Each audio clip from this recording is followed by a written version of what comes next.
नमस्कार दोस्तों, मेरा नाम है विमल सिंह बालाजी। स्टडी अड्डा में आप सभी का स्वागत है।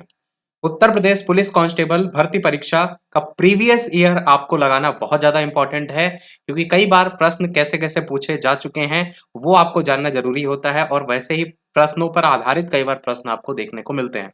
इसलिए हम आपको प्रीवियस ईयर भी स्टार्ट करा रहे हैं कराना, जिसके अंतर्गत उत्तर प्रदेश पुलिस कांस्टेबल भर्ती परीक्षा 28 जनवरी 2019 को सबसे लेटेस्ट का ये पेपर है। क्योंकि हम जैसे जैसे आगे और आपको प्रीवियस ईयर कराएंगे, इसी में ही शिफ्ट बदलेगी, तारीख बदलेगी और धीरे धीरे हम पीछे क्रम में आपको चलते हुए चलेंगे। तो 28 जनवरी 2019 को ये पेपर हुआ था।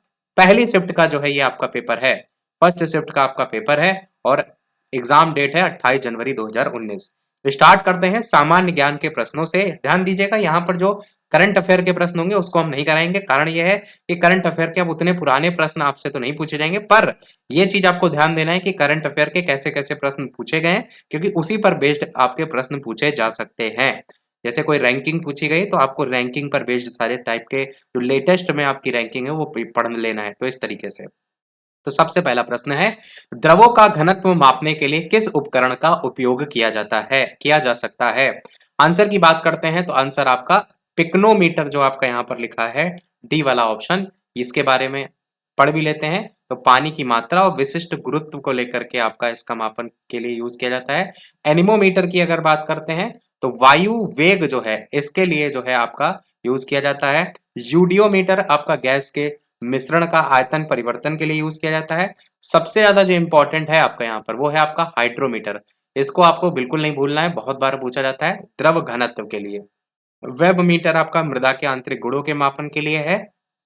पिक्नोमीटर पानी की मात्रा और विशिष्ट गुरुत्व, जो कि प्रश्न में पूछा गया था, परंतु इस प्रश्न को भर्ती बोर्ड ने बाद में निरस्त किया है। इस बात को भी यहाँ पर लिखा गया है, यहाँ पर दिया जरूर गया है पिक्नोमीटर। प्रश्न में एक्चुअल में द्रवों का घनत्व मापने के लिए पूछा गया था, और पिक्नोमीटर का यूज देखेंगे तो पानी की मात्रा और विशिष्ट गुरुत्व को लेकर के।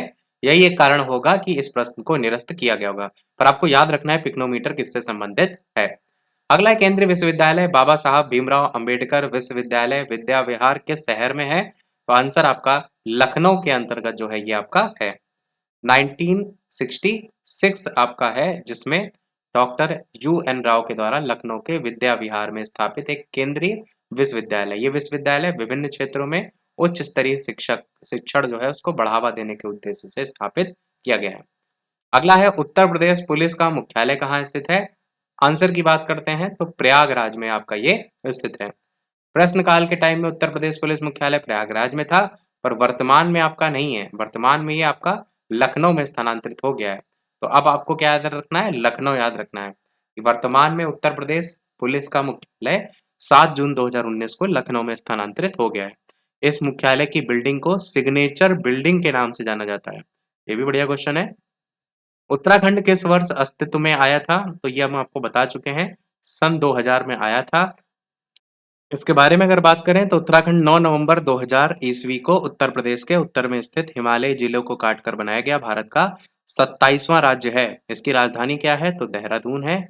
4 धामों में प्रमुख हैं आपके बद्रीनाथ, केदारनाथ, गंगोत्री और यमुनोत्री। यहाँ के 4 प्रमुख तीर्थ स्थल हैं। 2000 से 2006 तक इस राज्य को उत्तरांचल के नाम से जाना जाता था।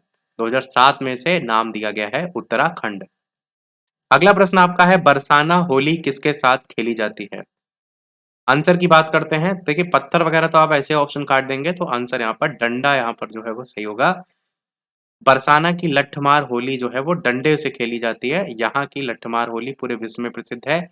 फागुन मास की शुक्ल पक्ष की नवमी को आपका बरसाना मथुरा में जो है वो हर्षोल्लास के साथ ये मनाई जाती है। अब आपको देखने में डंडा लग रहा है कि ये बिल्कुल नहीं आंसर होगा, परंतु लठमार जब आप वर्ड सुनेंगे तो आपको समझ में आएगा। लठमार होली एक्चुअल में इसका नाम है। अगला है आपका, उत्तर प्रदेश में आयोजित काम्पिल मेला किस समुदाय से जुड़ा हुआ है। आंसर की बात करते हैं तो जैन समुदाय से जो है ये जुड़ा हुआ है। उत्तर प्रदेश के अंतर्गत फर्रुखाबाद जिले के काम्पिल नामक स्थान पर प्रतिवर्ष आपका ये आयोजित किया जाता है। अगला प्रश्न आपका है, भारत में कथक नृत्य के या की एक शास्त्रज्ञ इनमें से जो है वो कौन है। तो सोनल मानसिंह, मल्लिका साराभाई, ऐसे करके आंसर ऑप्शन है। आंसर की बात करते हैं तो आपका आंसर पंडित बिरजू महाराज, सी वाला आपका ऑप्शन यहाँ पर सही होगा। कुछ नाम भी दिए गए हैं जिसमें बाकी ऑप्शन में सोनल मानसिंह की अगर बात करें तो भरतनाट्यम और ओडिसी से संबंधित है। मल्लिका साराभाई जो है वो कुचिपुड़ी और भरतनाट्यम से संबंधित है। पंडित बिरजू महाराज कथक से संबंधित है। और उदय शंकर ये आधुनिक भारतीय नृत्य के जन्मदाता हैं। अगला है आपका, निम्नलिखित में से कौन सा यूपी पुलिस विभाग की चयन प्रक्रिया के चरणों में से एक नहीं है? ऑप्शन की बात करें तो शारीरिक परीक्षण, शैक्षिक योग्यता, आयु पात्रता, भाषा परीक्षण। तो आपको पता है भाषा परीक्षण नहीं होता है, बाकी तो सब होता है। अभी आपका फिजिकल भी होगा, एजुकेशनल क्वालिफिकेशन से तो आप फॉर्म ही भरते हैं और एज क्राइटेरिया तो देखी जाती है। अगला क्वेश्चन आपका है कि एक पौराणिक कथा के अनुसार किस देवता ने दशाश्वमेध, यहाँ पर इंग्लिश टर्म भी ऊपर लिखा हुआ है, दशाश्वमेध जो या आपका घाट है इस पर किए जाने वाले दशाश्वमेध यज्ञ के दौरान 10 घोड़ों की बलि जो है वो दी थी। तो कौन सी पौराणिक कथा है? भगवान विष्णु, ब्रह्मा जी, भगवान शिव जी, देवी काली जी? आंसर की बात करते हैं तो आंसर आपका लॉर्ड ब्रह्मा जो है यहाँ पर सही हो जाएगा। दशाश्वमेध जो घाट है वाराणसी में गंगा तट पर बसे 84 घाटों में से है। इसका शाब्दिक अर्थ होता है 10 घोड़ों का बलिदान। और पौराणिक कथा जो है उनमें भगवान ब्रह्मा जी ने इस घाट पर दशाश्वमेध यज्ञ किया था जिसमें 10 घोड़ों की बलि जो है वो दी थी। ऐसी मान्यता है कि इस घाट में डुबकी लगाने से 10 अश्वमेध जो यज्ञ है उसके बराबर पुण्य की प्राप्ति होती है। अगला है, भारत में बहादुरी का सर्वोच्च पुरस्कार इनमें से कौन सा है? अशोक चक्र, परमवीर चक्र, कीर्ति या वीर? आंसर यहाँ पर आपका परमवीर चक्र जो है वो सही हो जाएगा। बहादुरी के लिए दिया जाने वाला सर्वोच्च पुरस्कार है आपका परमवीर चक्र। शुरुआत इसकी हुई थी 1947 में। ये सम्मान आपका अब तक कुल 21 सैनिकों को परमवीर चक्र से नवाजा जा चुका है। अंतिम बार 3 जुलाई 1999 को कैप्टन विक्रम बत्रा, मनोज पांडे, संजय कुमार, योगेंद्र सिंह यादव को परमवीर चक्र से नवाजा गया था। और अभी जो गणतंत्र दिवस में जितने पुरस्कार मिले हैं, उनको आप वैसे तो पेपर अब तक बन चुका होगा, वैसे तो उतना लेटेस्ट का नहीं पूछा जाएगा, फिर भी उनको आप देख सकते हैं, क्योंकि यहाँ पर जो लिखा होगा ये पिछले लेटेस्ट के अकॉर्डिंग होगा।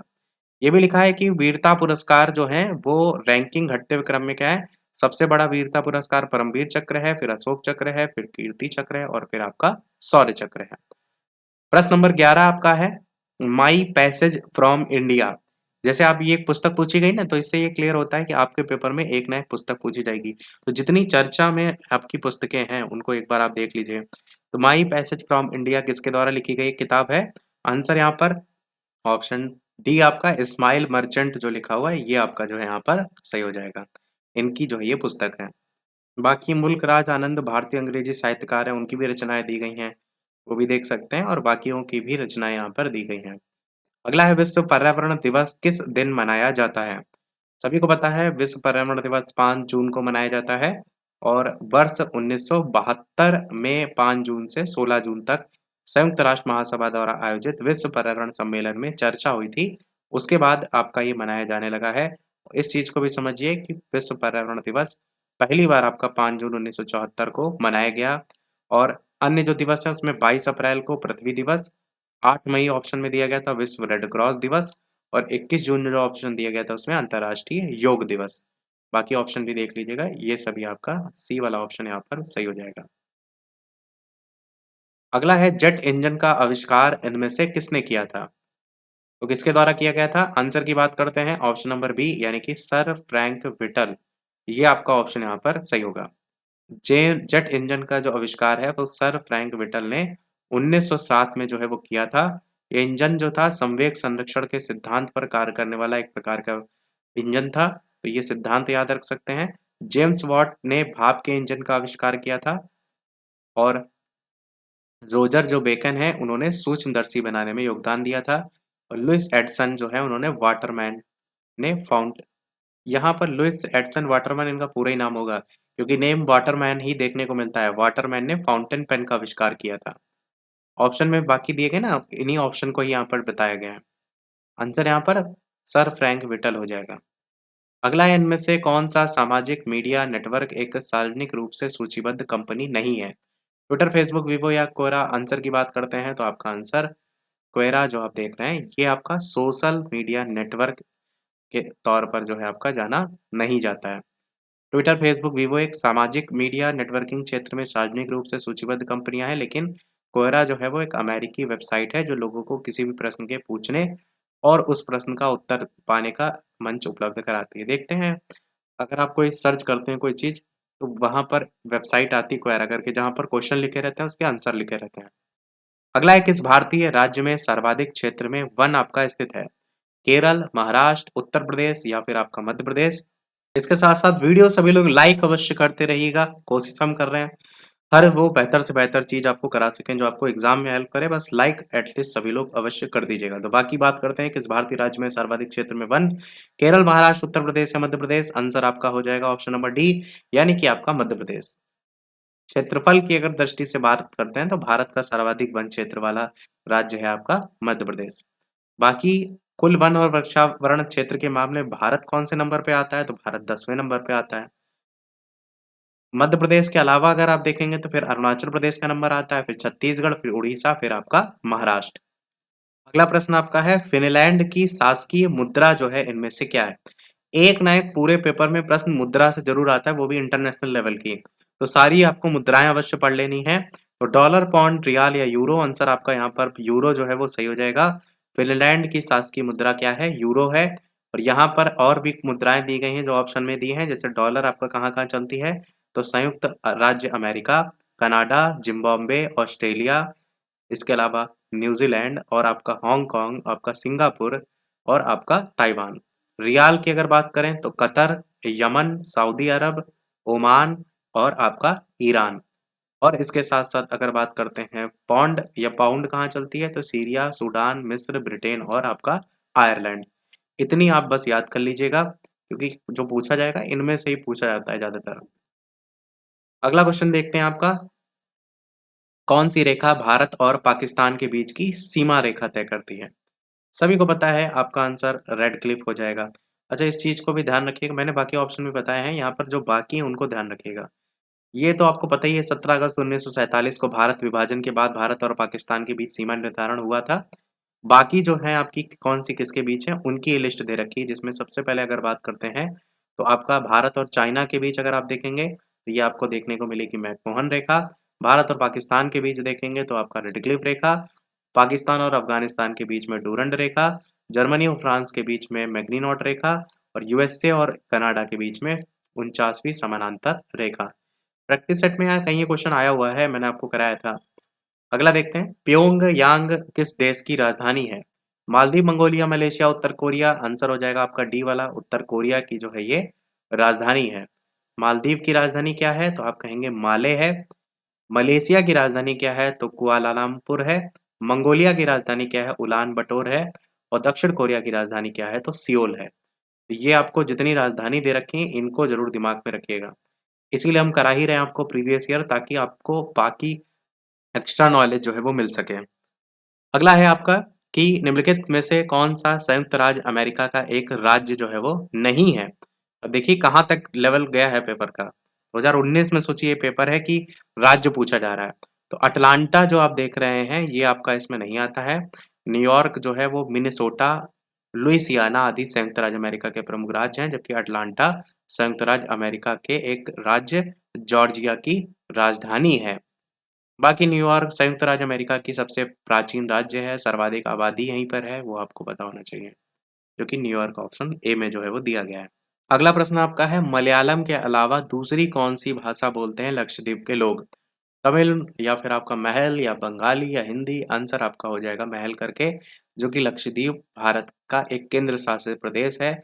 लक्षद्वीप जो है इसकी अगर राजधानी की बात करें तो कावारत्ती है, अरब सागर में स्थित है। यहाँ के जो लोग हैं वो मलयालम भाषा के अलावा महल या महल भाषा जो है वो बोलते हैं।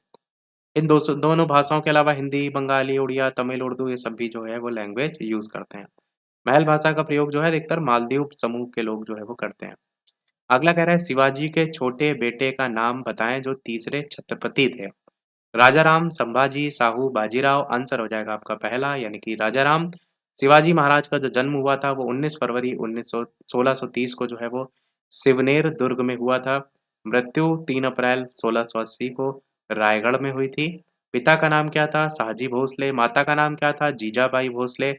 और शिवाजी महाराज के 2 बेटे भी थे, 6 बेटियां थी। बड़ा बेटा संभाजी महाराज जो कि दूसरे छत्रपति वास्तविक उत्तराधिकारी थे, और सबसे छोटा जो बेटा था राजाराम जो तीसरे छत्रपति के रूप में जाने जाते हैं। तो इसमें एक जो नाम है वो यही एक संभाजी महाराज ज़्यादा इंपॉर्टेंट है। बाकी जो मैंने हाईलाइट किया है ना वो याद रखिएगा, पिताजी का नाम, माता का नाम और इनका जन्म स्थान। अगला क्वेश्चन आपका है कि उड़ीसा से प्रारंभ एक प्राचीन लोक नृत्य इनमें से कौन सा है? पुलिकली है, राउत नाच है, डोलू कुनीथा है, घुमुरा है। आंसर की बात करते हैं तो डी ऑप्शन यानी कि घुमरा जो है वो सही हो जाएगा। घुमरा उड़ीसा से प्रारंभ एक प्राचीन लोक नृत्य है। पुलिकली की अगर बात करते हैं तो केरल राज्य का एक प्राचीन मनोरंजक लोक नृत्य है जो कि वहाँ के प्रसिद्ध जो त्योहार ओणम है उसके अवसर पर किया जाता है। राउत नाच की बात करें तो छत्तीसगढ़ राज्य में यादव समुदाय द्वारा दीपावली त्योहार के अवसर पर जो किया जाने वाला पारंपरिक नृत्य है उसके रूप में जाना जाता है। डालू की नीता की बात करते हैं तो कर्नाटक राज्य का प्रसिद्ध लोक नृत्य है जो कि नगाड़े की धुन पर किया जाता है, और ये इसे हम हलू मथस्त भी जो है वो कहते हैं। अगला क्वेश्चन आपका है कि वर्ष 2018 के केंद्रीय बजट में भारत के राष्ट्रपति का वेतन प्रति माह कितना जो है वो कर दिया गया है? तो कितना कर दिया गया है? ये आपका 5 लाख रुपए जो है वो कर दिया गया है। 2018 का केंद्रीय बजट वित्त मंत्री अरुण जेटली के द्वारा संसद में पेश किया गया।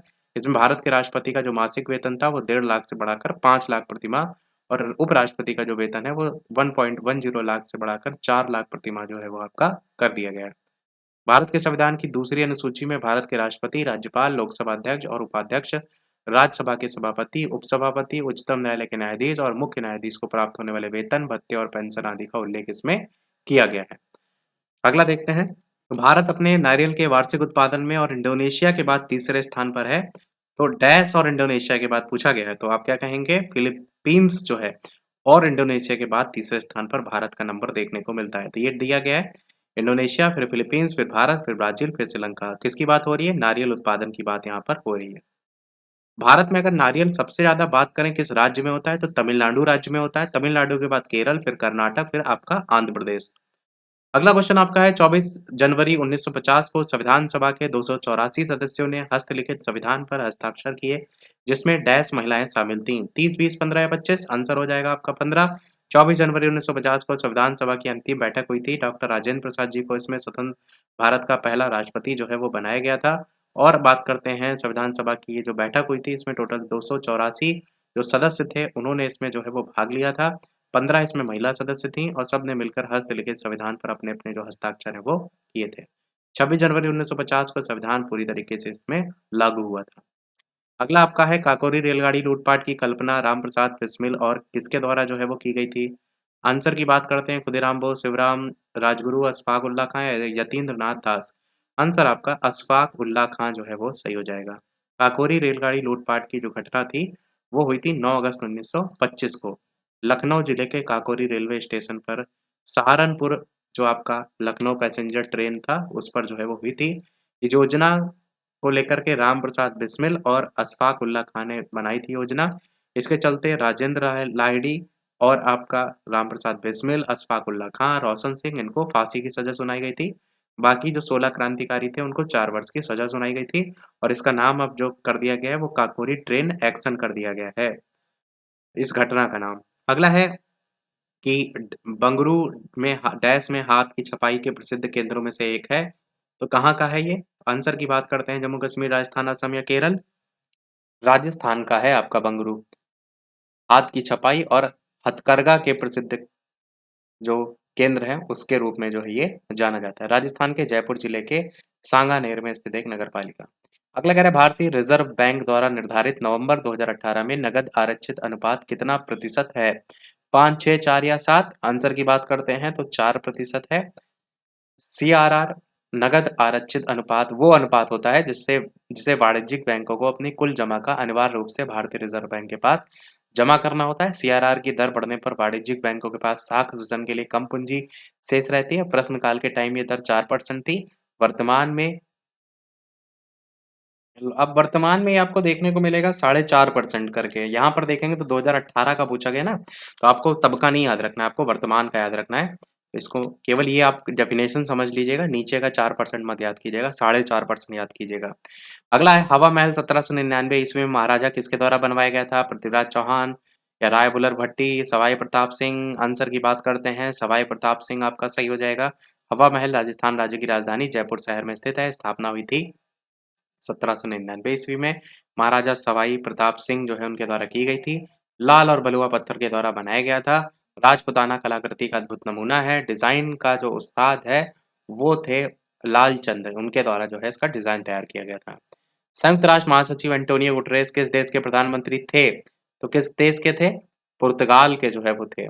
और 24 अक्टूबर संयुक्त राष्ट्र संघ की स्थापना 24 अक्टूबर 1945 में हुई थी। मुख्यालय इसका न्यूयॉर्क शहर में है।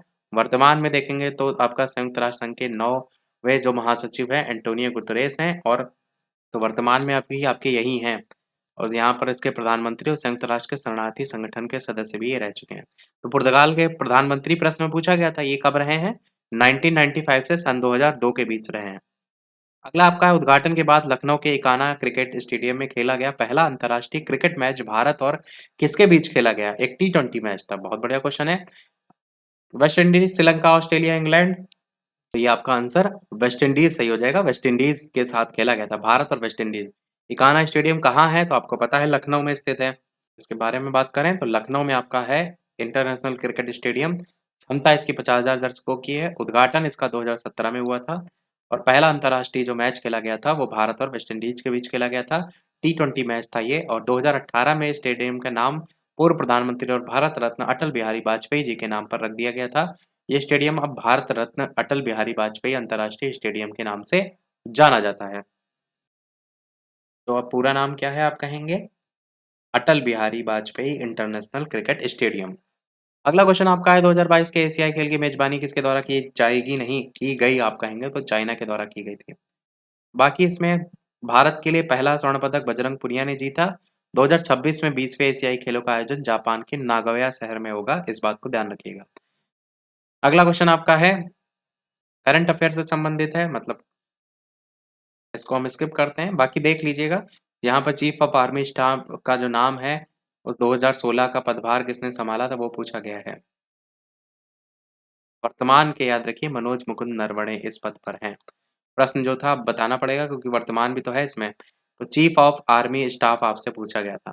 तो chief of army staff Manoj Mukund Naravane. अगला आपका 2018 में 33वां आसियान शिखर सम्मेलन कहाँ आयोजित किया गया? तो आप कहेंगे आसियान की स्थापना हुई थी 1967 में। मुख्यालय जो है वो जकार्ता इंडोनेशिया में। कुल सदस्य संख्या 10। और ये सम्मेलन जो आसियान होता है वो अर्धवार्षिक होता है, यानी एक साल में 2 बार। और 35वां 34वां इसमें सब पुराने दिए गए, तो आप नया अलग से याद रखिएगा। यहाँ पर जो आपका इंपॉर्टेंट थी चीजें वो मैंने हाईलाइट कर दी, इतना ध्यान रखिएगा। अगला है, मानव शरीर का कौन सा अंग इंसुलिन पैदा करता है? यकृत, अग्नाशय, तिल्ली या पित्ताशय? तो मानव शरीर में इंसुलिन अग्नाशय में स्थित जो लैंगरहैंस की दीपिका की बीटा कोशिकाएं हैं उनके द्वारा उत्पन्न होता है।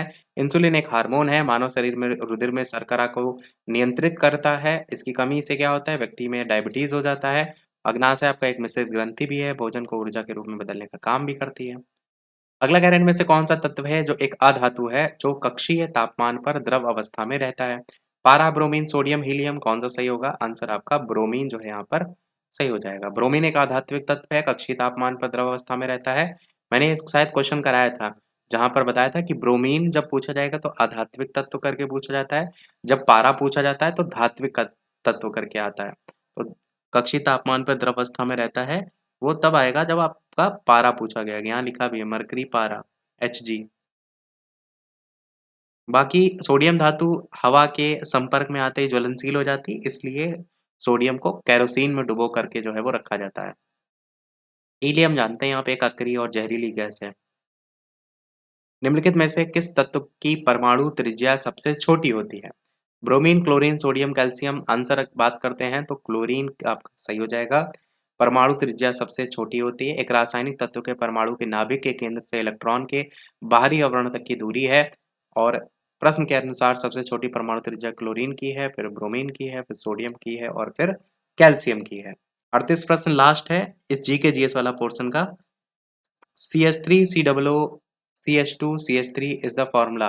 ये पूछा गया सूत्र किसका है? ब्यूटेनोइक अम्ल, मिथाइल एथेनॉट, एथिल एथेनॉट या फिर प्रोपेनोइक अम्ल? आंसर की बात करते हैं, तो ये एथिल आपका एथेनॉट का है। किसी तत्व के नाम को संक्षिप्त रूप से व्यक्त करने के लिए प्रयुक्त अक्षर या अक्षर समूह को रासायनिक संकेत कहते हैं। इसकी खोज हुई थी 1811 में, जर्मन वैज्ञानिक बर्जीलियस ने खोज की थी। अब यहाँ पर सभी के फॉर्मूले दिए गए हैं। प्रोपेनोइक अम्ल का CH2 आपका डबल बॉन्ड CHCOOH, एथिल एथेनॉट का दिया गया है, प्यूटेनोइक अम्ल का दिया गया है और आपका मेथेनोइक अम्ल। ये सब क्रिएट किए जाते हैं ना कार्बन से। मैंने बताया मेथ है तो एक कार्बन, एथ है तो दो कार्बन, मेथ एथ प्रोप है तो तीन कार्बन, फिर ब्यूट है तो 4 carbon, meth eth pro but pent hex sept आपने पढ़ा होगा ना हाई स्कूल इंटर के लेवल पे, उसी से ही आपके बनते हैं। बढ़ते हैं अब चलिए हिंदी के प्रश्नों की तरफ, इसी पेपर के, इसी शिफ्ट के। तो 114 से प्रश्न स्टार्ट होंगे और 150 तक जाएंगे आपके प्रश्न। तो प्रश्न आपका है, निम्नलिखित प्रश्नों में से 4 विकल्प हैं, उनमें से उस विकल्प का चयन करें जो निर्देशानुसार शब्दों का परिवर्तन वाला सही विकल्प है। तो बच्चों ने खेल खेला, भविष्य काल में आपको बताना है। बच्चे खेल खेल चुके, बच्चे खेल रहे हैं, खेल चुके होंगे या खेल खेलेंगे। तो खेलेंगे, जाहिर सी बात है फ्यूचर की बात हो रही है। अगला 115 से 116 4 विकल्प हैं, उस विकल्प का चयन करें जो दिए गए शब्द का सही स्त्रीलिंग शब्द है। तो राजपूत का स्त्रीलिंग शब्द क्या होगा? राजपुतानी, पुताई, पुत्रीन, राजपूती। तो आपका पहला ऑप्शन राजपुतानी जो है वो सही हो जाएगा। तपस्वी का स्त्रीलिंग क्या होगा? तपस्विनी, तपस्विनी, तपस्वीन, तपस्वी। तो पहला ही ऑप्शन यहाँ पर भी तपस्विनी जो है वो सही हो जाएगा। नीचे दिए गए शब्द का बहुवचन आपसे रूप पूछा गया है, तलवार का बहुवचन क्या होगा? तलवारें होगा, तलवारों होगा, तलवार होगा, तलवारें होगा। आंसर की बात करते हैं, बढ़िया क्वेश्चन है क्योंकि आपके ऑप्शन अच्छे दिए गए हैं। एक तलवारें लिखा है, उसमें बिंदी लगी है, एक में नहीं लगी है, तो आपको ये क्वेश्चन इस तरीके के क्वेश्चन में गलती नहीं करनी है। तो तलवार का बहुवचन तलवारें है, ध्यान रखिएगा। ह्रस्व और दीर्घ इनमें से किसके टाइप होते हैं? स्वर, व्यंजन, वर्णमाला, संयुक्त व्यंजन। तो ये सभी आपके स्वरों के टाइप के अंतर्गत आते हैं। आपको पता है जिनके उच्चारण में कम समय लगता है वो ह्रस्व स्वर होते हैं, एक मात्रा का जिसमें समय लगता है, जैसे छोटा, छोटी, छोटाऊ, री से ऋषि। दीर्घ स्वर जिनके उच्चारण में ह्रस्व स्वर से अधिक समय का लगता है उन्हें दीर्घ स्वर कहते हैं, जैसे बड़ा, बड़ी, बड़ाऊ, ए, औ और औ।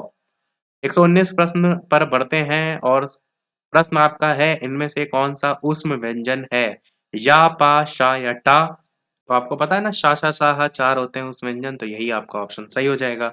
और बात करते हैं कौन-कौन से हैं, तो ये चारों आपके सामने लिखे हुए हैं। अगला क्वेश्चन देखते हैं और वीडियो कोशिश कीजिएगा, सभी लोग लाइक अवश्य कर दीजिएगा। हम कोशिश कर रहे हैं हर सारी चीज़ें आपको करा सकें।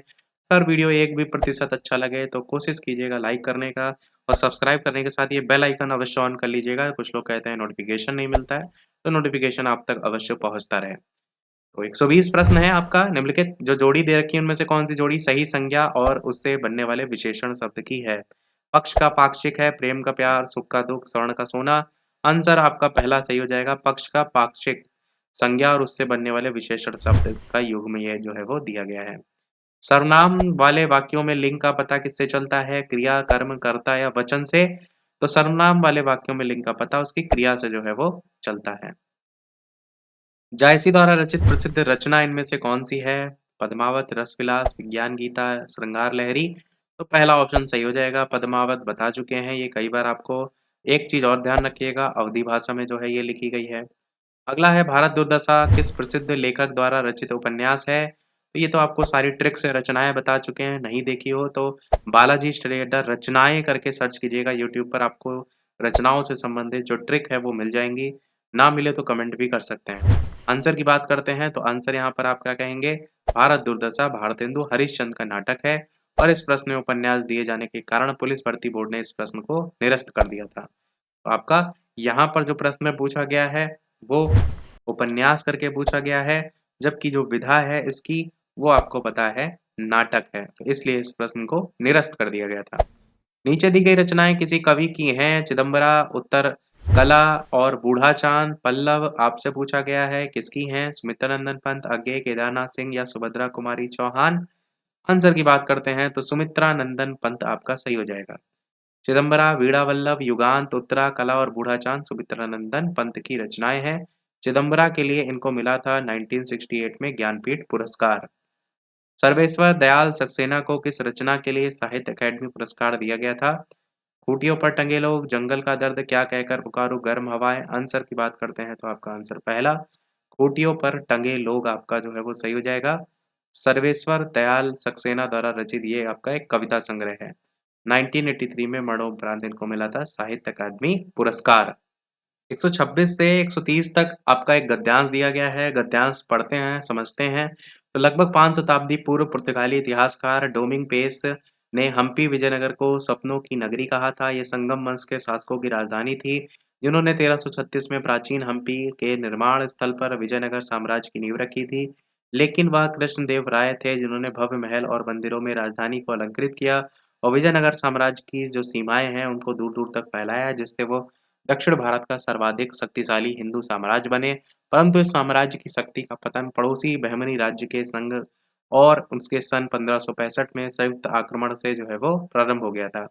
इस विजयनगर को परास्त करके नष्ट कर दिया गया था। ये उस साम्राज्य का दुखद अंत था जो कभी अरब सागर से बंगाल की खाड़ी और दक्कन पठार से भारतीय प्रायद्वीप तक फैला था।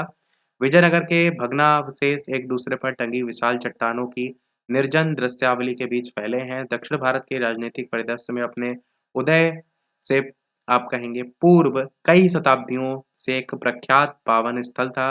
रामायण में जैसा वर्णित है, ये बोली शासित क्षेत्र किष्किंधा का एक भाग भी था। इस स्थान में बोली और सुग्रीव, हनुमान, राम, सीता, लक्ष्मण से जुड़ी हुई अनेक घटनाएं भी घटी थीं।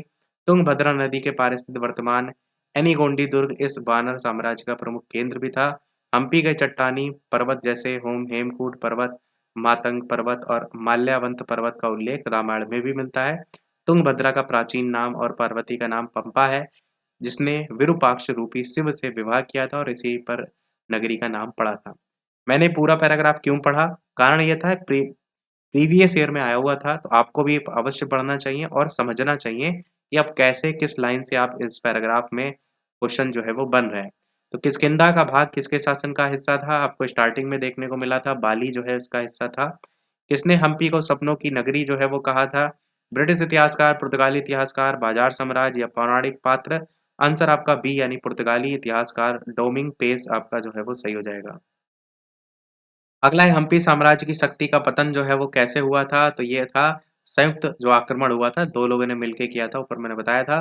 पतन बहमनी राज्य के संघ द्वारा 1565 में संयुक्त आक्रमण। विजयनगर के भग्नावशेष कैसे दृश्यावली के बीच फैले हुए हैं? जनशून्य भीड़-भाड़, सघन हरियाली। आंसर की बात करते हैं प्रभावित होने के संदर्भ में। तो प्रभाव करना आपका यहाँ पर सही हो जाएगा। प्रभाव करना या प्रभाव डालना। रसों का राजा किस रस को माना जाता है? करुण रस, श्रृंगार रस, वीर रस, हास्य रस। तो श्रृंगार रस को कहा जाता है रसों का राजा। और श्रृंगार रस का स्थायी भाव क्या है? तो रति है। निम्नलिखित प्रश्न में 4 विकल्प में से उस विकल्प का चयन करें जो निर्देशानुसार वाक्य परिवर्तन वाला सही विकल्प है। तो आप इस किताब को पढ़े हैं, कर्मवाच्य में परिवर्तित करना है। तो क्या हो जाएगा? इस किताब को आपके द्वारा पढ़ा गया है। क्या आपने इस किताब को पढ़ा या किताब आपके द्वारा पढ़ी गई? आपने किताब पढ़ी। आंसर पहला सही हो जाएगा, इस किताब को आपके द्वारा पढ़ा गया है। अगला है किसी के द्वारा कहे गए वचन को ज्यों का त्यों लिखने के लिए किस चिन्ह का प्रयोग किया जाता है? योजक, उद्धरण, अल्पविराम, अर्धविराम। आंसर की बात करते हैं तो बी ऑप्शन उद्धरण चिन्ह जो है वो सही हो जाएगा। किसी के द्वारा कहे गए वचन को ज्यों का त्यों लिखने के लिए उद्धरण चिन्ह का प्रयोग जो है वो किया जाता है। अगला कह रहा है आपका प्रश्न कि दिए गए शब्द के सही समास वाला विकल्प जो है वो पहचानिए। चंद्र है शिखर पर जिसके, चंद्र है जिसका नाम, चंद्र के समान है जो, चंद्र के जैसा है जो। तो चंद्रशेखर को लेकर के पूछा गया है। आंसर की बात करते हैं तो पहला ऑप्शन चंद्र है शिखर पर जिसके, उसको कहा जाता है चंद्रशेखर, अर्थात शिव जी को जो है ये कहा जाता है। अगला है निम्नलिखित प्रश्नों में 4 विकल्प हैं, इनमें से उस विकल्प का चयन करें जो शब्द वाक्य का सबसे अच्छा एक शब्द विकल्प है। तो जिसका उत्साह नष्ट हो गया हो उसको क्या कहते हैं? उत्साही कहते हैं, उद्यमी कहते हैं, हतोत्साहित कहते हैं, जिज्ञासु कहते हैं। तो आप कहेंगे इसको कहते हैं हम हतोत्साहित। और हतोत्साहित के अलावा ये भी लिखा गया है जो उत्साह से भरा हो उसे कहते हैं उत्साही, जो उद्यम करता हो उसे कहते हैं उद्यमी, जो जिसे जानने की इच्छा हो उसे कहते हैं जिज्ञासु। अगला आपका है निम्नलिखित प्रश्न में 4 विकल्प हैं जिनमें से एक शब्द दिए गए अनेकार्थी शब्द का एक अर्थ है, उस शब्द को चुनना है आपको। तो जलज शब्द दिया गया है और यहाँ पर ऑप्शन है जहाज, मछली, चतुर, हाथी। मछली आपका सही हो जाएगा। जलज के अनेकार्थी जो शब्द हैं उनमें आपका एक मछली आता है। जलज के और भी अर्थ हैं जैसे कमल, मछली, आपका शैवाल, शंख, चंद्रमा, मोती, इस तरीके से भी आप याद रख सकते हैं। अगला कह रहा है कि बच्चों ने गृह कार्य किया, वे खेलने लग गए। 4 विकल्प में से उस सही विकल्प का चयन करें जो निम्न वाक्य का पूर्वकालिक क्रिया परिवर्तन वाक्य है। तो बच्चों ने गृह कार्य किया और वे खेलने लग गए, बच्चे गृह कार्य किए बिना खेलने लग गए, बच्चे गृह कार्य के बिना खेलने गए, बच्चे गृह कार्य करके खेलने लगे या बच्चों ने गृह कार्य किया और खेलने लगे। कौन सा सही होगा? आंसर आपका सी वाला, बच्चे गृह कार्य करके खेलने लगे। पूर्वकालिक क्रिया को लेकर के यहाँ पर बताया गया है कि जब कर्ता एक क्रिया समाप्त करके उसी क्षण दूसरी क्रिया में प्रवृत्त होता है तो पहली क्रिया कहलाती है पूर्वकालिक क्रिया। और इस प्रकार वाक्य में भी गृह कार्य करके वो पूर्वकालिक क्रिया है जो इसमें अगर छांटने को आ जाएगा, गृह कार्य करके फिर खेलने लगा तो वही है कि पहली क्रिया समाप्त करके उसी क्षण दूसरा, मतलब बीच में गैप नहीं है। तो क्योंकि इसमें गृह कार्य की समाप्ति के बाद खेलने की क्रिया का बोध जो है वो कराया गया। अगला है आपका कि रेखांकित जो शब्द है ये हे प्रभु में रेखांकित है, रक्षा कीजिए। तो आपसे पूछा क्या गया है कि इसमें कारक कौन सा है? संबोधन, अधिकरण, संबंध, कर्म कारक। तो आप क्या कहेंगे? ये आपका लगा है ना चिन्ह, उससे आप पहचान सकते हैं संबोधन कारक है, हे प्रभु के बाद लगा है। तो संज्ञा सर्वनाम का वो रूप जिससे किसी को बुलाने अथवा पुकारने का बोध होता है संबोधन कारक कहलाता है। अगला निम्नलिखित प्रश्न में 4 विकल्प दिए गए हैं जिनमें से उस विकल्प का चयन कीजिए जो शब्द का सबसे अच्छा विकल्प है। तो पतन का आपसे पूछा गया है, पत्ता, गिरना, पुत्र या घर। क्या पूछा गया है आपका? इनमें उस विकल्प का चयन कीजिए जो शब्द का सबसे अच्छा विकल्प है। तो अर्थ के संदर्भ में ही आपका होगा। पतन मतलब होता है गिरना, तो यही आपसे समानार्थी ही जो है यहाँ पर पूछा गया है। बाकी जो ऑप्शन है, पत्ता शब्द ऑप्शन में है तो पर्ण, पल्लव, पात। पुत्र आपका ऑप्शन में है बेटा, तनय, औरस। औरस अच्छा है, इसको याद रखिएगा। घर का है गेह, निकेतन और सदन। निम्नलिखित प्रश्नों में 4 विकल्प हैं, उस विकल्प का चयन कीजिए जो दिए गए शब्द का सही समान अर्थ वाला शब्द है। नाश शब्द का तबाही या फिर उत्कृष्ट, उत्कर्ष या फिर आपका उत्थान या नवीन। आंसर की बात करते हैं, तबाही आपका जो है वो सही हो जाएगा। नाश शब्द का समानार्थी क्या है? तबाही अथवा बर्बादी। अगला प्रश्न आपका है 4 विकल्प में उस विकल्प का चयन कीजिए और सही विकल्प है। उपसर्ग शब्द के डैश में लगते हैं, अंत में लगते हैं, आरंभ में, क्रिया में, या फिर आठ आठ या कुछ गड़बड़ लगा है, गलत लिखा हुआ है। तो उपसर्ग आपको पता है स्टार्टिंग में लगते हैं, प्रत्यंत में लगते हैं, तो ऑप्शन आरंभ यहाँ पर सही हो जाएगा। निम्नलिखित प्रश्नों में 4 विकल्प हैं जिनमें से एक शब्द दिए गए शब्द का सही तद्भव रूप है। तो आपको बताना है कपोत का तद्भव रूप क्या होगा? गाल, कबूतर, काम, काज, कौन सा सही होगा? आंसर की बात करते हैं तो कबूतर आपका जो है यहाँ पर सही हो जाएगा। और कपोत का तद्भव रूप क्या है? कबूतर है। बाकी ऑप्शन में अगर आप देखेंगे तो आपका गाल का कपोल हो जाएगा, काम का कर्म हो जाएगा, काज का कार्य हो जाएगा। अगला आपका है निम्नलिखित प्रश्न में 4 विकल्प हैं, इनमें से उस विकल्प का चयन कीजिए जो कि प्रत्यय से नहीं बना है। चिकनाहट, चांदनी, खटास, बखूबी। यहाँ पर आपका बखूबी शब्द में नहीं प्रत्यय है। बाकी अगर आप देखेंगे तो आपका लिखा भी हुआ है कि यहाँ पर प्रत्यय की जगह उपसर्ग का यूज हुआ है जो आपका बखूबी है। बाकी में प्रत्यय यूज हुआ है जैसे आहट प्रत्यय, चिकनाहट में, चांदनी में नी प्रत्यय है, खटास में आस प्रत्यय है, तो बाकी सभी में आपका प्रत्यय है परंतु इसमें आपका उपसर्ग है। अगला आपका है निम्नलिखित प्रश्नों में 4 विकल्प में से उस विकल्प का चयन करिए जो सही संधि विच्छेद वाला विकल्प है। उत प्लस लास, उल प्लस लास, उल प्लस लास या उल प्लस आलास। इसमें तो आप देखिए हलंत जो लगा हुआ देखने को मिल रहा है आपको, बस यही आपका सही हो जाएगा। और यहाँ पर नियम भी जो है वो दिया गया है किस प्रकार से कौन किस में बदलता है। लास्ट वाला जो प्रश्न है ये इस वीडियो का लास्ट प्रश्न है। देखिए इसी सेट का यानी जो हम करा रहे हैं इसका आपका रीजनिंग पोर्शन और मैथ पोर्शन भी है, परंतु हम आपको अभी करा रहे हैं केवल हिंदी वाला और जीके जीएस वाला। अगर आपको लगता है मैथ और रीजनिंग भी करा दे तो कमेंट में अवश्य बताइएगा, तो वो भी आपको करा देंगे। बाकी पेपर भी बहुत सारे हैं, हम इसलिए इतना लेकर के चल रहे हैं कि वीडियो लगभग 38-39 मिनट का हो गया, बहुत ज़्यादा वीडियो बड़ा भी ना हो और लगभग आप सारी चीज़ें प्रैक्टिस भी जो है वो कर लें। बाकी ये प्रश्न आपके लिए है जिसका आंसर वीडियो के मेन कमेंट में आप बताइएगा कि निम्नलिखित प्रश्न में 4 विकल्प हैं, उनमें से दिए गए शब्द के विपरीत अर्थ यानी कि विलोम शब्द आपको जो है वो बताना है। संयोग का विलोम क्या होगा? वियोग होगा, अवशेष होगा, दुरुपयोग होगा, मिलन होगा। अपना आंसर एबीसीडी में से कौन सा सही होगा वीडियो के मेन कमेंट में बताइएगा। इसके अलावा वीडियो सभी लोग लाइक शेयर सब्सक्राइब अवश्य कीजिएगा। कोई प्रश्न हो तो कमेंट में पूछ सकते हैं, कोई सुझाव हो तो अवश्य बताइएगा। आज के वीडियो में फिर इतना ही रखते हैं और टेलीग्राम चैनल से नहीं जुड़े हो तो बालाजी स्टडी अड्डा सर्च करके जुड़ सकते हैं। मिलते हैं फिर अगले वीडियो में, तब तक के लिए सभी को नमस्कार, जय हिंद।